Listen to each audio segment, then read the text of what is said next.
Y una vez más, el exceso de velocidad provocó que una pipa con más de 40,000 litros de gas LP se volcara en la carretera México-Puebla. El tanque repleto de combustible quedó sobre los 4 carriles de la autopista a la altura del municipio de Chalco, provocando un severo caos vehicular.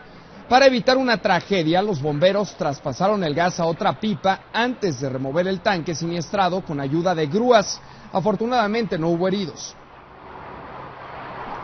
Del otro lado de la ciudad, un tráiler se impactó contra 8 vehículos en la autopista México-Toluca, una vez más a unos cuantos metros de la Puerta Santa Fe. Según los primeros reportes, se quedó sin frenos y se precipitó contra los autos parados debido al tránsito vehicular, por lo que se tuvo que cerrar la carretera a la altura del kilómetro 14. Por fortuna, solo se reportan daños materiales y episodios de crisis nerviosa. De acuerdo con autoridades de vialidad, ya fue reabierta la circulación de la carretera. El juez sexto penal de Michoacán resolvió esta madrugada la libertad bajo fianza de los 8 normalistas que permanecían detenidos en el Cerezo de Morelia, acusados de robo y daño agraviado por incendio, esto al no encontrar pruebas de su responsabilidad en los hechos del pasado 15 de octubre durante el operativo policíaco para liberar 82 unidades retenidas en las normales de Tiripetío, Cherán y Arteaga. Se les decreta su libertad por falta de pruebas para procesar al no haberse acreditado el delito de robo de uso por 18 unidades vehiculares.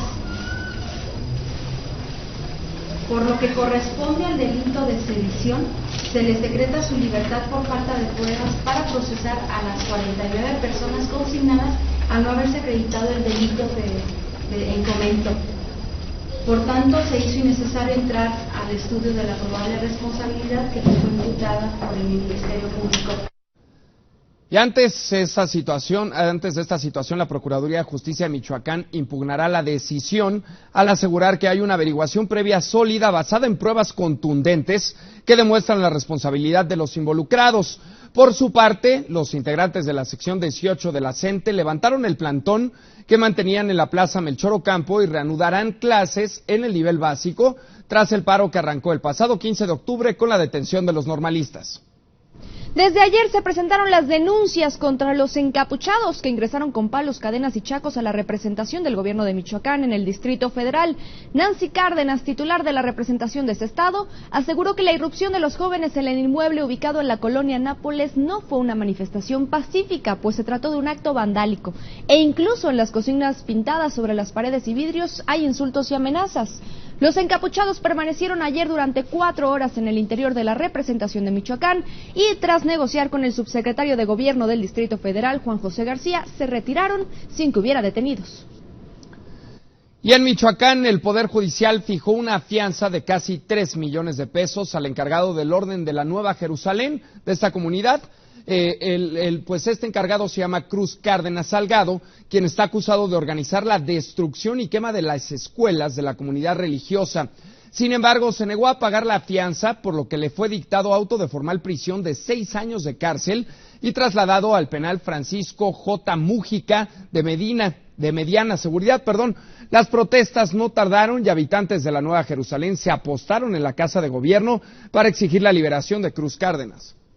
En otros temas, el Senado aprobó en lo general la reforma laboral, pero con cambios que obligan a los sindicatos a transparentar y rendir cuentas, además de elegir a los dirigentes sindicales por voto libre, directo y secreto. Ahora los diputados son quienes van a decidir si aceptan los ajustes. Nuestro compañero José Luis Martínez tiene la información. El Senado aprobó en lo general la reforma laboral con 100 votos a favor del PRI, PAN, Verde Ecologista y Nueva Alianza, y 28 en contra del PRD, PT y Movimiento Ciudadano. Queda aprobado en lo general y los artículos no reservados del proyecto de decreto que reforma la Ley Federal del Trabajo. La discusión de la minuta inició al mediodía con el posicionamiento de cada uno de los partidos. Así como fuimos a la ley contra el lavado de dinero, y así como vamos a una reforma laboral que genere condiciones para construir la reforma energética, hacendaria y educativa que necesita nuestro país. Esa es la agenda de nuestro partido. Es la agenda del que resultó ganador en un evento democrático. Esta nueva reforma laboral lo que plantea no es regularizar las prácticas abusivas del outsourcing, pretende regular el outsourcing precisamente para evitar prácticas abusivas. Después de aprobar la minuta en lo general, se registraron 43 reservas en los puntos más polémicos. PRD reservó 35 artículos relacionados con regulación de outsourcing, trabajo por hora y contrato temporal, en tanto que el PAN reservó 8 que tienen que ver con transparencia y democracia sindical. Nos oponemos a lo que hoy tenemos como proyecto de reforma laboral, un proyecto que, como ya dijimos, utiliza figuras, modalidades para abaratar la mano de obra. Se reducen los derechos de los trabajadores y hacen incierto el futuro laboral de millones de mexicanos. Hasta el momento, todos los artículos han sido desechados a excepción de los que tienen que ver con transparencia sindical. De manera sorpresiva, el PRI se sumó para modificar la minuta en este sentido y se obtuvo una votación unánime. Con el añadido que obliga a los sindicatos a hacer públicos sus estatutos, la minuta regresará a la Cámara de Diputados. Quienes estén en contra, a favor de manifestarlo. Después de 12 horas de sesión, el Pleno del Senado modificó la reforma laboral en materia de transparencia, rendición de cuentas y democracia sindical. El bloque conformado por el PAN, PRD, PT y Movimiento Ciudadano se impusieron al del PRI, Verde Ecologista y Nueva Alianza. Con estos cambios, la minuta fue devuelta a la Cámara de Diputados, donde los legisladores tendrán que discutir los ajustes con los que se pretende acotar el poder discrecional de los líderes sindicales, tanto en materia económica como de control político. Con uno, José Luis Martínez Suárez. Tras esta aprobación en lo general de la reforma laboral en el Senado, el presidente del PAN, Gustavo Madero, aseguró que es una señal de que en México se pueden construir acuerdos a pesar de las diferencias de partido. Entrevistado en el marco del concurso nacional de oratoria de ese partido, señaló que la reacción favorable del PRI atiende a la reflexión sobre la importancia de continuar con la democracia en los sindicatos. Un momento muy esperanzador donde se pueden construir los acuerdos por encima de las diferencias de partido. México está mandando señales de que podemos construir acuerdos en favor de toda la sociedad, acuerdos que han estado atorados, acuerdos que han estado postergados por décadas, hoy están siendo posibles. Si no se sostiene los acuerdos en diputados, ponemos en riesgo algo que es muy valioso. Yo creo que el PRI está entendiendo y está aceptando que hay que proteger el instrumento de la iniciativa preferente y el instrumento de la reforma laboral que tanto necesita México. El rector de la Universidad Nacional Autónoma de México, José Narro Robles, presentó a la Cámara de Diputados 100 puntos para sacar al país del atraso y nuestro compañero Adrián Capula nos tiene todos los detalles. Crecer y desarrollarse, advierten en San Lázaro, no puede verse solo en función del presente, sino también del futuro inmediato. Hoy vivimos una paradoja inversamente proporcional entre un mundo que es del mismo tamaño que ayer y una población que mañana será más grande que hoy.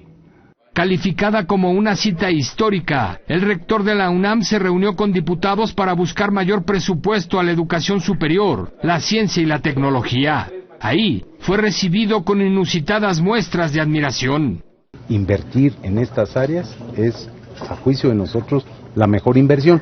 Con una visión de futuro entregó el documento hacia una agenda nacional en ciencia, tecnología e innovación, elaborado por representantes de más de 60 organizaciones públicas, privadas y sociales. Estamos convencidos de que nuestro país debe saldar una deuda histórica para abatir la pobreza, el rezago y la desigualdad y mejorar así los niveles de bienestar de nuestra población. El documento establece que es urgente fortalecer la inversión en ciencia, tecnología e innovación. En el 2018, por lo menos el 1% del Producto Interno Bruto. La ciencia y la tecnología son consideradas piezas estratégicas en el desarrollo de los pueblos. Una prioridad nacional, porque no son un lujo, son una verdadera necesidad para escapar de un futuro frágil. Con uno, Adrián Capula. El presidente electo Enrique Peña Nieto sostendrá esta tarde un encuentro privado con gobernadores de extracción perredista, incluido el jefe de gobierno electo del Distrito Federal, Miguel Ángel Mancera.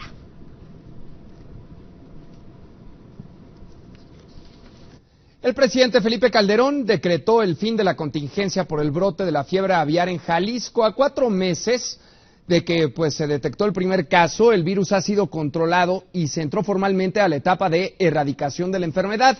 dijo que se trata de un logro digno de destacarse, a pesar de que se tuvieron que sacrificar más de 22 millones de gallinas para evitar la propagación de este virus, aunque eso desató una severa crisis en el precio del huevo.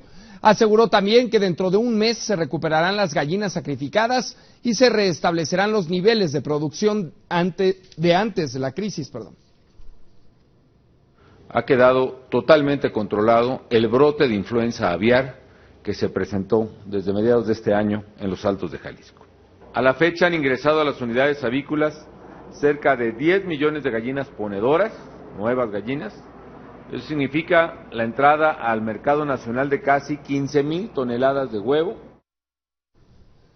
Y por su parte, el presidente de la Unión Nacional Avícola, Jaime Crivelli, reclamó al gobierno de la forma en que minimizó el impacto del brote de la influenza y pues en la economía nacional pegó, así como las acusaciones en su contra por la especulación.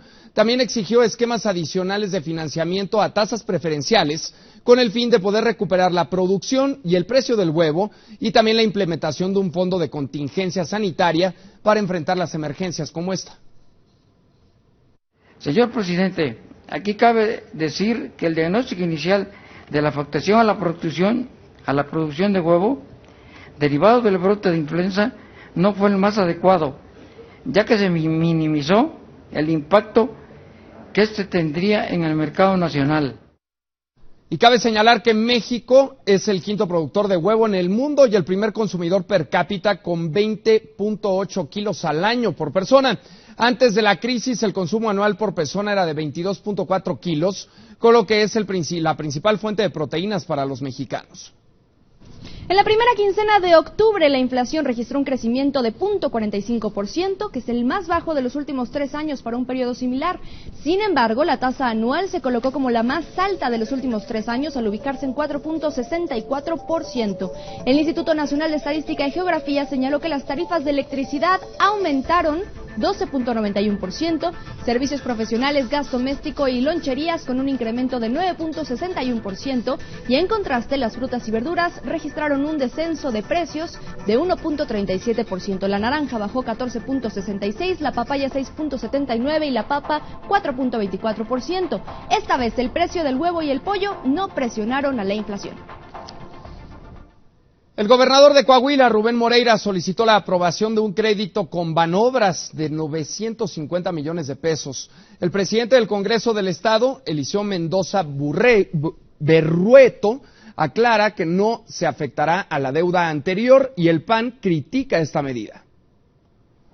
Este monto, que son hasta 950 millones de pesos, que de acuerdo a los proyectos que va a plantear el gobierno o el acreditado solo paga intereses a 20 años y no el capital. El capital va a fondo perdido. Entonces, de ninguna manera representa un incremento de la deuda del gobierno. Claro, es una ofensa, es una burla que quieran solicitar un crédito adicional a esto, y más con los argumentos que dan de que son para pagar intereses. Imagínense, vamos a contratar crédito para pagar intereses. Que no es una deuda de Coahuila, sino son recursos que se llevaron un grupo de pillos, que son alrededor de los 2.300 millones de pesos. Si sumamos los presupuestos de Torreón y de Saltillo, es una cantidad similar a la cantidad que se está abonando de puros intereses en el estado de Coahuila, con presupuestos para el 66% de la población aproximadamente.